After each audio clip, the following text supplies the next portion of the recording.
ஆ hello சொல்லுங்க. Hello அண்ணா, நான் வந்துட்டேன். நீங்க எங்க இருக்கீங்க? நான் உள்ளதா இருக்கேன். அங்க உங்களுக்கு என்ட்ரன்ஸ் கேட் தெரியுதா? ஆ அது வழியா நேரா வந்து லெஃப்ட்ல கட் பண்ணி உள்ள வாங்க. ஆ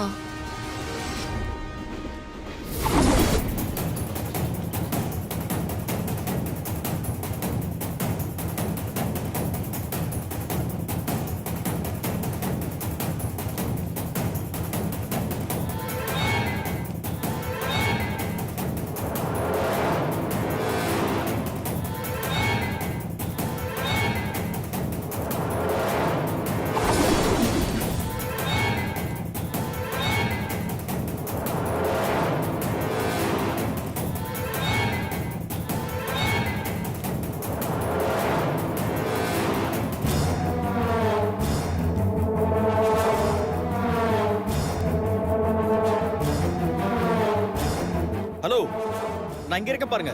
இங்க இங்க. நான் உங்களை பார்த்துட்டேனா? ஆ வாங்க வாங்க. ஆ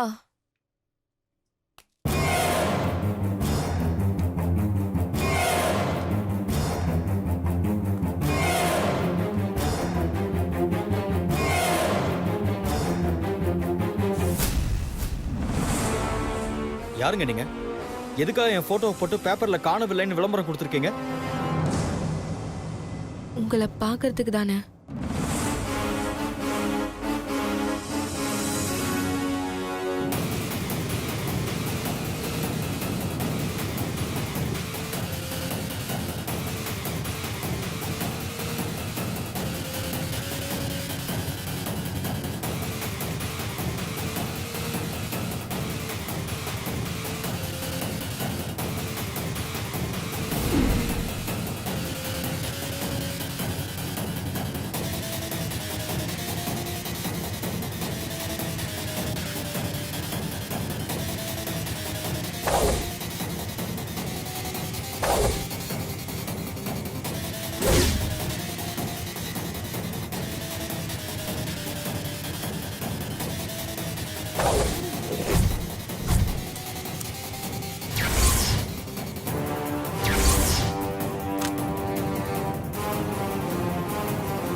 சொல்லுங்க மேடம். என்ன அவங்க 2 பேரும் வந்துட்டாங்களா? வந்துட்டாங்க மேடம். இப்பதான் மேடம் பேச ஆரம்பிச்சிருக்காங்க. சரி, வேலையை சரியா முடிச்சிடு. அதெல்லாம் கணக்கச்சிதமா முடிச்சிடறேன் madam. You don't worry. Miss ஆக கூடாது, புரிஞ்சுதா? ஓகே மேடம், நான் பாத்துக்கிறேன் மேடம். ம்.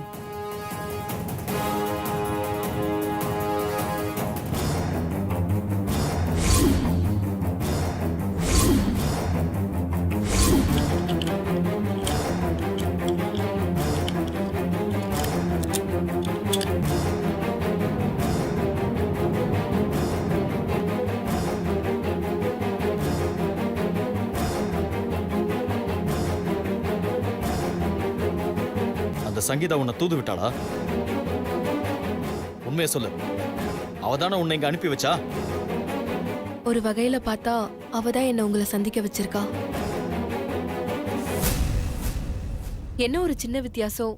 நம்ம சந்திக்கிறது அவளோட நல்லதுக்கு இல்ல, அவளோட சுயரூபத்தை வெளிக்காட்டுறதுக்கு. புரியல.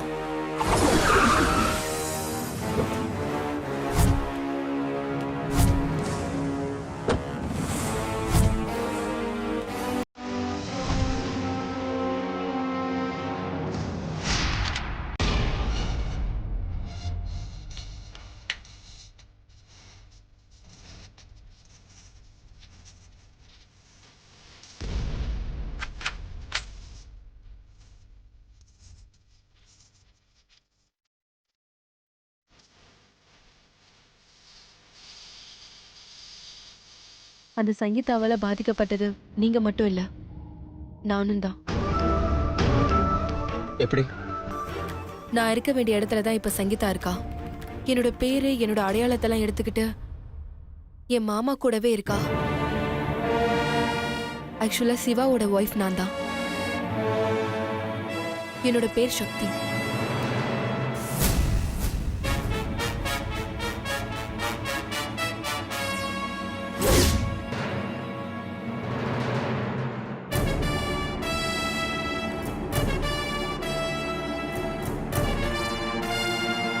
சிவாவுக்கு கல்யாணமே ஆகலன்னு சொன்னா நீ அவனோட ஒய்ஃப்னு சொல்ற? ஒரு நிமிஷம். ம்.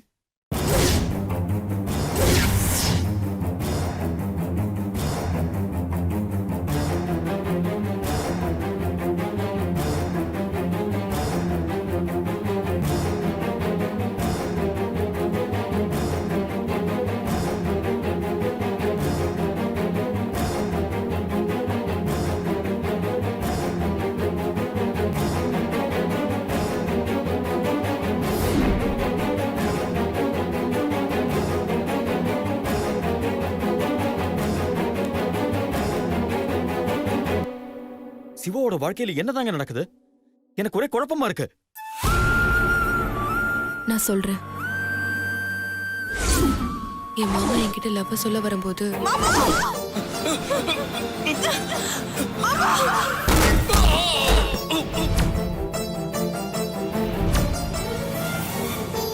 அவர் தன்னோட ஞாபக சக்தியை இழந்துட்டாரு. ஐயோ, அப்ப மாப்பிளைக்கு எல்லாமே மறந்து போச்சா டாக்டர்? ஒரு 2 வருஷத்தை மட்டும் அவர் மறந்துட்டாரு. இந்த 2 வருஷத்துல தானே அவர் தன்னோட மனைவியை சந்திச்சு கல்யாணம் பண்ணிருக்கணும். இப்ப அது எல்லாமே அவருக்கு மறந்துடுச்சு. ஒருவேளை சக்தி சிவாவை பார்த்தா கோமாக்கு போயிடுவாரு, இல்ல இறந்தே போகலாம். சிவா நிம்மதியாவும் சந்தோஷமாவும் இருக்கணும்னா 6 மாசத்துக்கு நீ சிவாவை பார்க்கவே கூடாது. எனக்கு தெரியாம நீ சிவாவை பார்க்கணும்னு நினைச்ச, நான் நேரா சிவா கிட்ட போய் உனக்கும் சிவாவுக்கும் கல்யாணமான விஷயத்த சொல்லி அவனை நிரந்தரமா கோமாவுக்கு அனுப்பிச்சிருக்கேன்.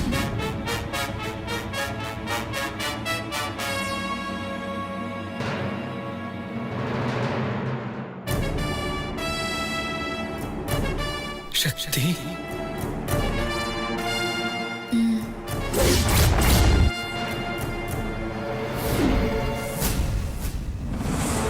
என் மாமாவுக்கு எதுவுமே ஞாபகம் இல்லாததுனால என் மாமியாரும் சங்கீதாவும் சேர்ந்துக்கிட்டு சிவாவை ஏமாத்திட்டு இருக்காங்க.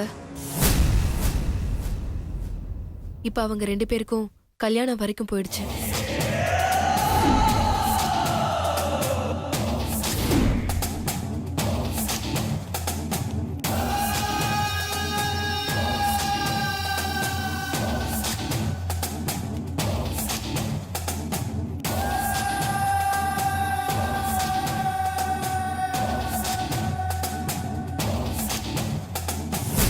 சங்கீதா என்னதான் ஏமாத்தனான்னு பார்த்தா என்னோட ஃப்ரெண்டு வாழ்க்கையில ஏமாத்திட்டு இருக்காளா? இனி அவ யாரையுமே ஏமாத்த கூடாது. அதுக்கு அவ உயிரோடவே இருக்க கூடாது. அண்ணா வேணாண்ணா. அண்ணா என்ன தடுக்காதீங்க. அண்ணா நான் சொல்றது கொஞ்சம் பொறுமையா கேளுங்க.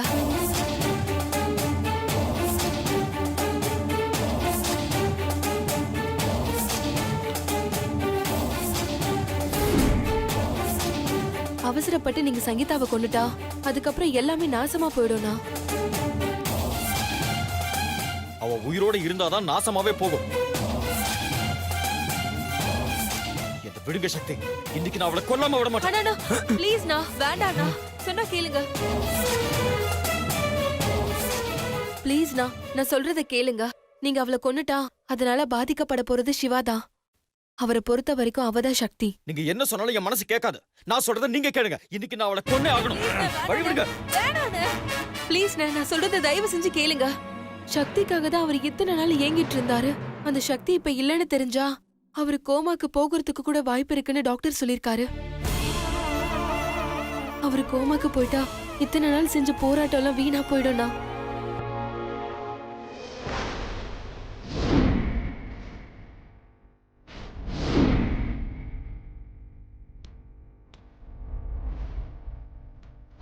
வேண்டாம் ப்ளீஸ்ண்ணா, எனக்கு அவர் முழுசா வேணும், உயிரோட வேணும். தயவு செஞ்சு அவளை கொல்லாதீங்க ப்ளீஸ், உங்களை கெஞ்சி கேட்டுக்கிறேன்.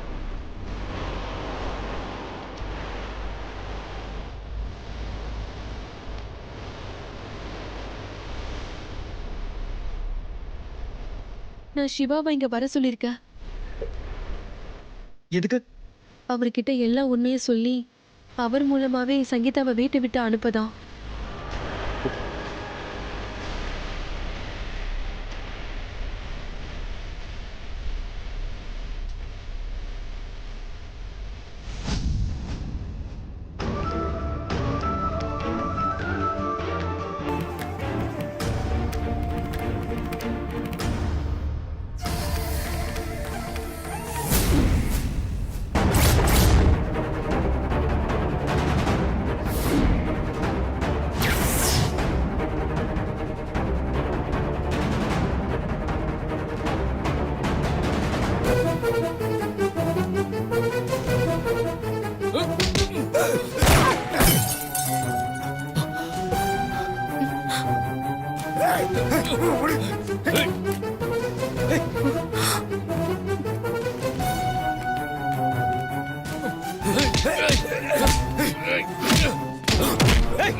யார் சிவா அவன்? அவன் இதுக்கு உன்ன கொள்ள வந்தா? டேய், அவன் கொல்ல வந்தது என்ன இல்ல ஒன்ன.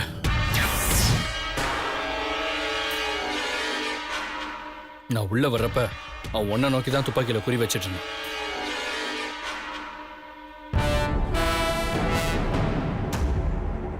டேய், ரொம்ப தேங்க்ஸ்ரா. It's okay Ashok.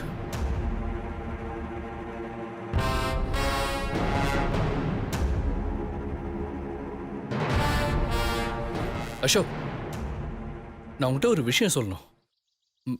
மீரா ரொம்ப நல்ல பொண்ணுடா.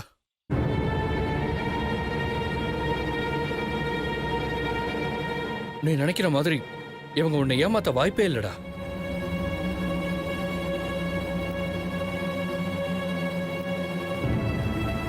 கொஞ்ச நாளா தான் எனக்கு மீராவை தெரியும். டேய், சத்தியமா சொல்றேன்டா, மீரா மாதிரி ஒரு பொண்ணு தேடினாலும் கிடைக்க மாட்டாங்க. டேய், அவங்க போய் என்னை ஏமாத்திட்டாங்க அது இதுன்னு சொல்லிட்டியாடா. டேய், நான் எப்படா சொன்னேன்? நீ சொல்லாம? டேய், உன்னை ஏமாத்தின பொண்ணு நீ மீராவோட போட்டோ தான்டா கொடுத்த. ஓஹோ, அத்தை சங்கீதா போட்டோ மாத்தி என் போட்டோ வச்சுட்டாங்களா? ஓ, அப்ப இது சங்கீதாவோட வேலையா தான் இருக்கும். அவங்க அப்படி செஞ்சிருந்தாலும் மாமா, நீங்க நான் தப்பானவன்னு நம்பாம எனக்கு சப்போர்ட் பண்ணி பேசினது எனக்கு ரொம்ப சந்தோஷமா இருக்கு மாமா.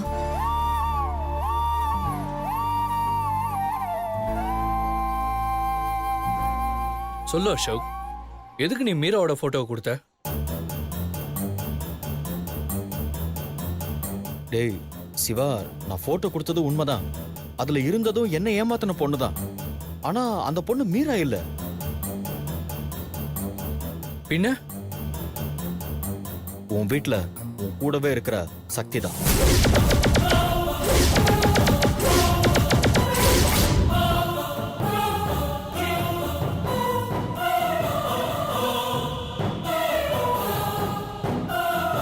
டேய், என்னடா சொல்ற? ஆமாண்டா, அது மட்டும் இல்ல, அவளோட உண்மையான பேரு சக்தி இல்ல, சங்கீதா.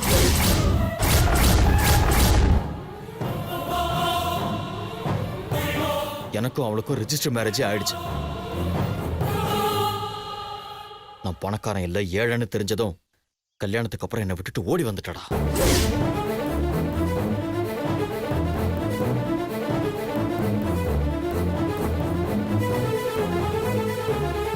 அவ சென்னையில இருக்கிறதா என்னோட ஃப்ரெண்டு சொன்னான். அதனாலதான் அவளை தேடி நான் சென்னைக்கே வந்தேன்.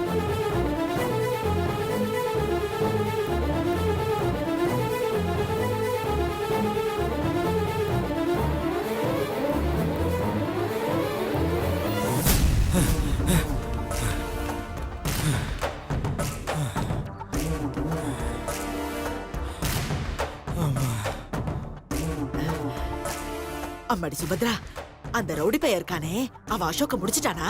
அந்த சக்தி மாட்டிக்கிட்டாளா? கேளுமா, கேளு கேளு. ஆமா மேடம், போன் பண்ணி பாருங்க. சக்தி மாட்டிக்கிட்டா, இனிமே அவ வாழ்க்கை ஜெயிலையே போகுதுன்னு அந்த சந்தோஷமான விஷயத்தை கேட்க ரொம்ப ஆசையா இருக்கு மேடம். சரி சரி இருங்க.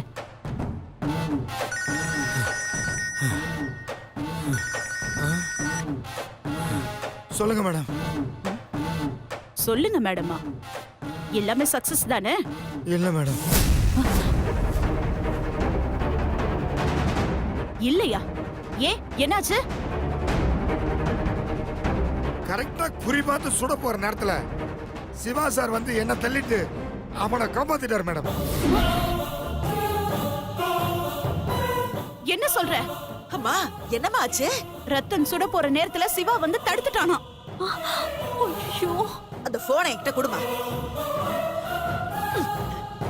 டேய், நீ எல்லாம் ஒரு ரவுடியாடா, ஃப்ராடு. எனக்கு தெரியும்டா, நீ வாயிலேயே வடை சுட மட்டும் தான் லாய்க்குன்னு. ஒருத்தனை சுட சொன்னா அவர் வந்தாரு இவர் வந்தாருன்னு கதை சொல்லிக்கிட்டு இருக்க. நீ எல்லாம் எதுக்குடா ரவுடியா இருக்க? ஒரு வேலைய ஒழுங்கா முடிக்க தெரியல. நீ பேசாம ரவுடி தொழில விட்டுட்டு ஏதாவது டெலிவரி பாய் வேலையில போய் சேர்ந்துக்கப்போ. என்ன மேடம் நீங்க உங்க இஷ்டத்துக்கு பேசிட்டே போறீங்க? சிவா அங்க வருவார் எனக்கு எப்படி மேடம் தெரியும்? வரவன் உனக்கு வாட்ஸ்அப்ல மெசேஜ் போட்டுட்டாடா வருவான். டேய், ரவுடினா யார் வந்தாலும் கவனமா இருந்து யார்கிட்டயும் மாட்டிக்காம காரியத்தை முடிக்கணும்டா. அவன் தாண்டா ரவுடி, நீ ரவுடியே கிடையாதுடா. சிவா வரலனா கண்டிப்பா நான் அவனை முடிச்சிருப்பேன் மேடம். அப்படியே கிழிச்சிருப்பேன். அப்பவும் இதே மாதிரி ஏதாவது ஒரு காரணத்தை சொல்லிட்டு தாண்டா இருந்திருப்ப. நீங்க வேணா எனக்கு இன்னொரு சான்ஸ் கொடுத்து பாருங்க மேடம். இன்னொரு சான்ஸா? உனக்கா? எதுக்குடா? ஏண்டா எங்களை பார்த்தா உனக்கு லூசு மாதிரி தெரியுதா? வேடா போன.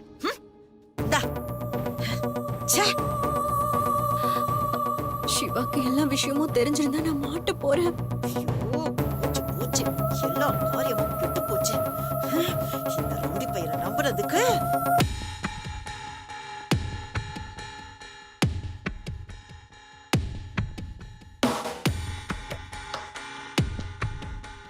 சிவா, மீரா என்னோட தங்கச்சி மாதிரிடா.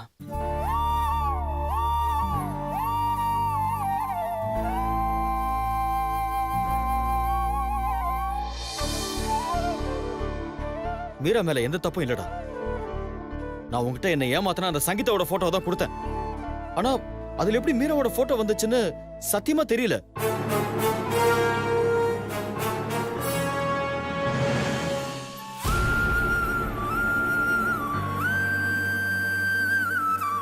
டே அசோக், மீராவை பத்தி எனக்கு நல்லா தெரியும்டா.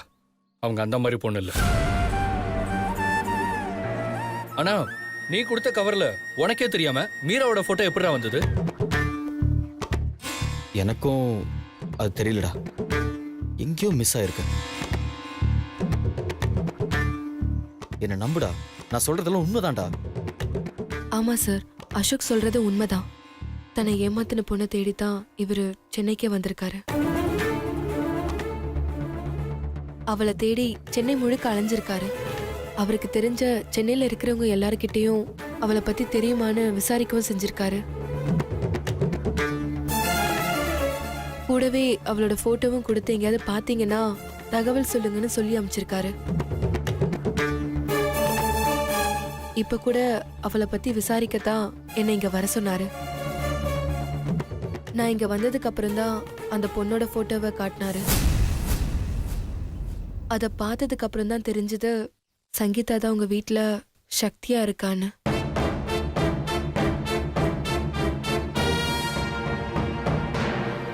அதான் சார் நான் உங்களை இங்க வர சொன்னேன்.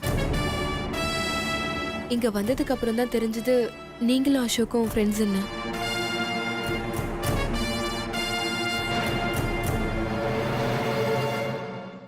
அதெல்லாம் சரி, எதுக்கு அந்த ரவுடி ஒன்ன கொல்ல வந்தான்?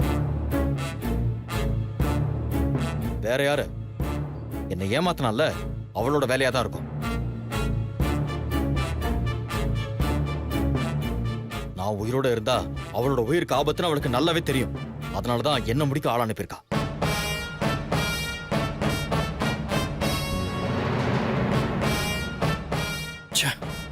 நம்மளை இப்படி முட்டாளாக்கிட்டாலே அவளை சும்மா விடக்கூடாது.